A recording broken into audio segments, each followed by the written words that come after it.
இன்றைக்கி வந்து கொத்தமல்லி தூள் வந்து நம்ம செய்ய போகிறோம். இதனால் பாருங்கள், கொத்தமல்லி 2 கிலோ எடுத்து க்ளீன் பண்ணி வச்சுருக்கோம். இப்போ வந்து வறுக்கலாம். ஒரு படியாக போட்டு நம்ம வறுக்கலாம்.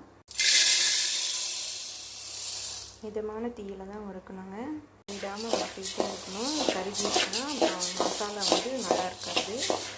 அதேமாரி இது எல்லாத்தையும் வறுத்து எடுத்துக்குவோம். அடுத்து கடலை பருப்பு வந்து 1/2 கிலோங்க. இதை வந்து போட்டு வறுத்துக்கலாம்.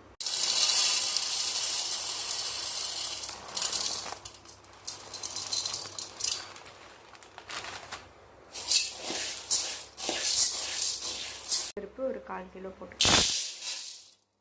சீரகம் ஒரு 100 கிராம் போட்டுக்கலாங்க.